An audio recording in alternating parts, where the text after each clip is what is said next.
kerjanya memang cuma ngevlog.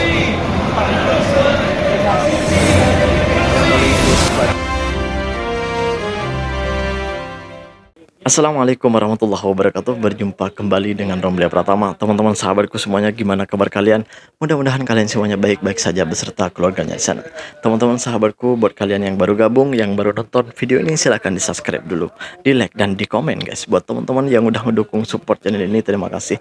Mudah-mudahan kalian semuanya diberikan keberkahan umur, keberkahan rezeki, dimudahkan segala urusannya, baik urusan dunia maupun urusan akhirat. Amin ya rabbal alamin. Teman-teman sahabatku semuanya, gimana puasa hari ini? Lancar nggak? Mudah-mudahan kita selalu diberikan kelancaran oleh Allah Subhanahu wa Ta'ala, diberikan kesehatan selalu, diberikan kekuatan selalu untuk menyelesaikan kewajiban ini, guys.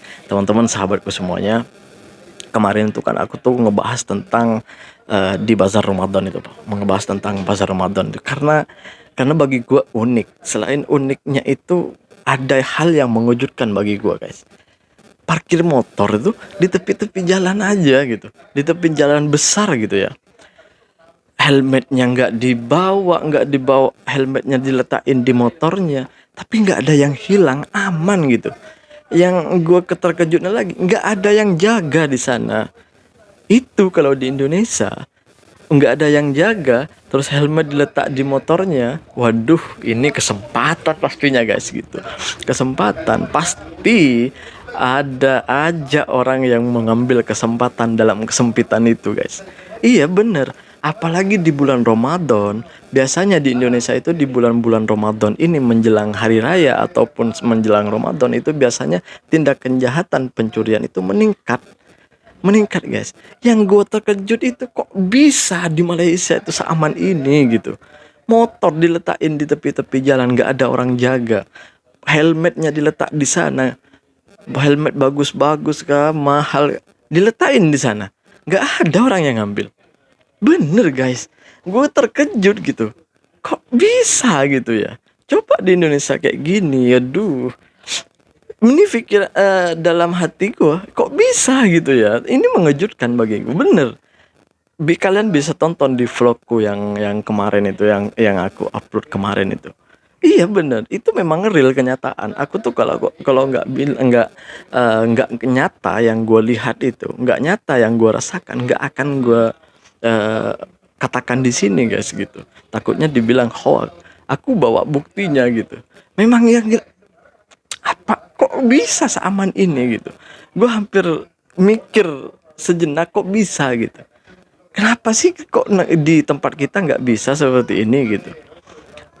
Iya guys, ini memang kenyataan di Indonesia tuh kalau sudah Ramadan, apalagi menjelang puasa, menjelang hari raya itu, waduh, tindak kejahatan itu semakin marak, semakin banyak. Pasti itu ada peningkatan. Nggak tahu itu dari apa, gue juga bingung itu. Tapi kalau ini pemikiranku, ya dari ekonomi guys, ekonomi yang nggak stabil, banyak orang yang nggak punya pekerjaan, nggak punya penghasilan itu.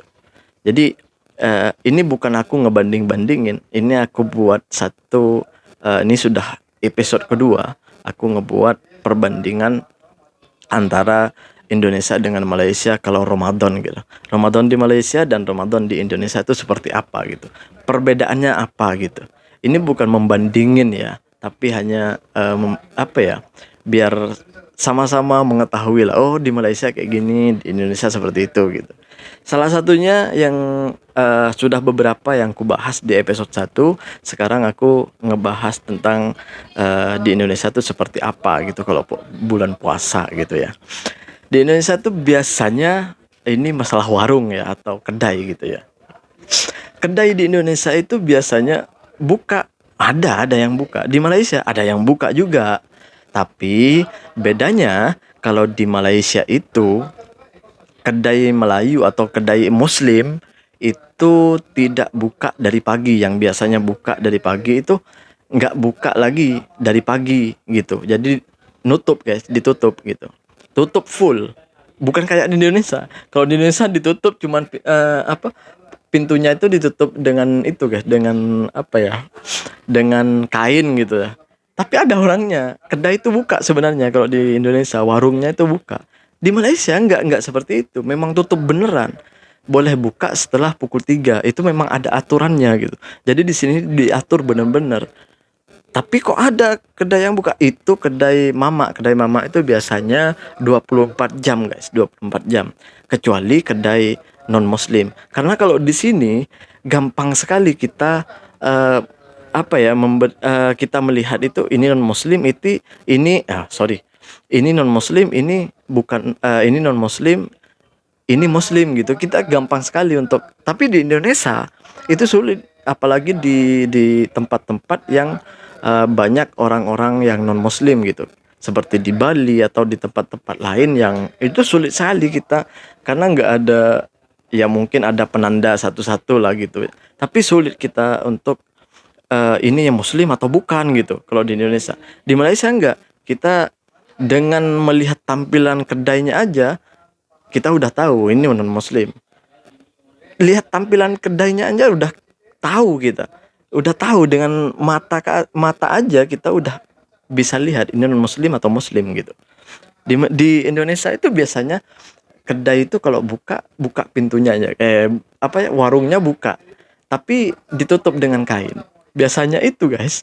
Kalau orang yang ada makan di sana kalau bulan puasa ini ya, yang kelihatan tuh hanya kakinya doang. Kakinya doang gitu. Kalau di Malaysia nggak boleh makan di tempat, itu nggak boleh. Bahkan kalau misalnya kita kan kedai mamak tuh buka 24 jam. Kita mau pergi ke kedai mamak, mau bungkus air atau mau bungkus nasi, mau makan nasi, mau minum di sana, itu nggak boleh. Kalau muslim nggak boleh. You muslim nggak, tak boleh. Memang tak boleh. Kalau bungkus silahkan. Karena itu nafsi-nafsi. Tapi kalau makan di tempat itu tak boleh. Di Indonesia nggak ada seperti itu. Memang iya ditutup, mungkin mereka hanya untuk menghormati gitu. Ditutup. Kedai buka seperti biasa dari pagi. Seperti kedai makan tuh kalau di Indonesia tuh warung itu buka tapi ditutup pakai kain gitu. Di dalam itu banyak orang yang ngerokok, makan lah gitu. Di Malaysia tuh nggak boleh seperti itu. Harus bungkus kalau memang nggak puasa gitu. Itu pun kalau ketangkep, guys, kalau ketangkep misalnya, waduh, ya karena udah aturan di sini ya. Iya bener kalau ditangkap dia ditangkap di sini, guys. Misalnya mau bungkus air, kita laki-laki, kecuali perempuan kan ada ada alasannya. Kalau perempuan memang perempuan kan bisa haid gitu kan, ya itu nggak apa-apa gitu. Tapi kalau laki-laki alasannya apa? Iya kan. Kalau di Indonesia tuh nggak ada aturan seperti itu. Kalaupun ada, nggak tahu ya. Tapi rasanya nggak ada, karena setiap warung itu pasti buka lah gitu. Dari pagi itu warung makanan itu pasti buka. Di sini jangan. Di sini nggak ada kedai-kedai Muslim itu yang buka dari awal, itu nggak ada. Juga ini tentang warung. Terus masalah bahan makanan.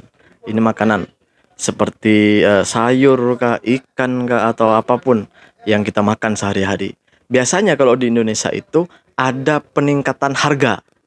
Peningkatan harga setiap bulan Ramadan atau menjelang bulan Ramadan, dan sampai bulan Ramadan hampir menjelang hari raya itu pasti ada peningkatan harga untuk bahan makanan gitu, guys.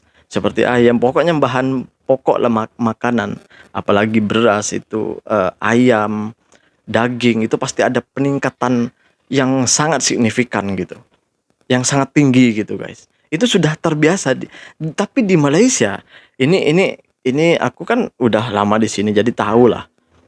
Dan aku tuh setiap hari pasti beli makanan, bukan beli makanan ya, beli lauk, beli daging kah, ayam kah, itu pasti tahu.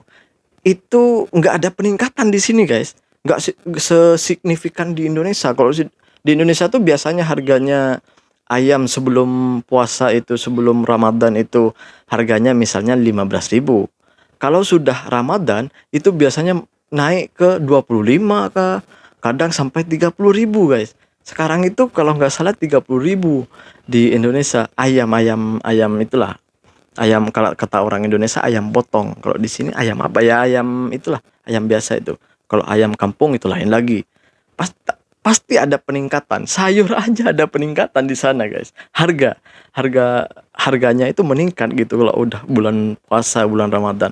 Karena di sana harganya itu nggak ditentukan oleh kerajaan, nggak seperti di sini, nggak dikawal, nggak terkawal gitu, nggak terkawal harga-harga bahan pokok itu di sana, di Indonesia gitu.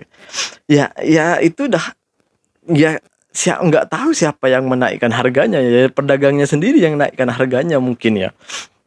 Karena bukan hampir, memang setiap tahun itu kalau udah Ramadan, udah menjelang Ramadan itu udah mulai naik nih, mulai naik itu harga-harga barang tuh, seperti beras, apapun, minyak goreng, nggak apa, pasti naik. Daging, nggak ayam, apa, ikan, semua naik. Pasti itu sudah pasti. Apalagi menjelang hari rayanya. Waduh, ini sudah meningkat nih harganya. Nih lagi baju raya, baju raya. Misal nih, baju seperti baju yang kupakai lah gitu. Ini biasanya sebelum hari raya, sebelum bulan puasa itu biasanya harganya 15.000 misalnya ya. Setelah bulan puasa menjelang hari raya gitu, ini meningkat, paling enggak ini 50.000 dijualnya, 40.000 gitu, 30.000 gitu. Jadi peningkatan ini, jadi kalau di Malaysia enggak lah, enggak ada seperti itu rasanya. Kalau sebelum bulan puasa itu harganya 10 ringgit, ya tetap setelah apa Ramadan pun tetap 10 ringgit ini. Apalagi menjelang apa hari raya gitu, tetap saja 10 ringgit gitu. Itu perbedaannya, guys. Gue nggak tahu juga. Ya mungkin karena nggak dikawal ya sama kerajaan, nggak dikawal sama negara mungkin ya. Harga-harga itu mungkin. Jadi itulah perbedaannya, guys. Di Indonesia dan di Malaysia ketika Ramadan gitu, ketika bulan puasa. Seperti itulah menjelang Ramadan, menjelang hari raya itu di Indonesia itu ya pasti ada peningkatan dari harga-harga barang. Di Malaysia itu tidak. Gua nggak tahu ya kalau ada peningkatan, mungkin hanya berapa sen gitu ya. Hanya kan berapa sen gitu, gua nggak tahu, mungkin gua nggak merasakan itu mungkin, tapi kalaupun ada peningkatan pun berapa sen aja, guys. Nggak sesignifikan di Indonesia. Kalau di Indonesia kayaknya orang-orangnya yang menjual itu suka-suka gitu menaikkan barang gitu. Mungkin gitulah. Tapi mudah-mudahan lah ke depan Indonesia itu semakin apa ya, berkaca lah kepada Malaysia lah. Kalaupun di bulan Ramadan tuh ada peningkatan, ya sedikit lah gitu, jangan sesignifikan gitu lah gitu. Masa iya, ya rakyat kita ini bukan semuanya punya penghasilan, rakyat kita itu bukan semuanya punya pekerjaan yang tetap, yang punya uang gitu. Nggak semuanya seperti itu gitu, guys. Jadi mudah-mudahan ini menjadi bahan evaluasi lah ke depan buat tempat kita di kampung kita gitu. Ini gua nggak bicara tentang data ya, memang faktanya seperti itu, guys. Kalian bisa tanyakan lah buat kalian, sama buat teman-teman yang ada di Malaysia nih, misalnya mau bener nggak nih yang diomongin Romli nih. Nah, bisa tanyain sama orang-orang Indonesia lainnya gitu. Memang iya, memang seperti itu gitu. Jadi itulah perbedaannya antara Malaysia dan Indonesia. Ini bukan ngebandingin, tapi memang ini real dan kenyataan. Terima kasih. Assalamualaikum warahmatullahi wabarakatuh. Jangan lupa selawat, guys.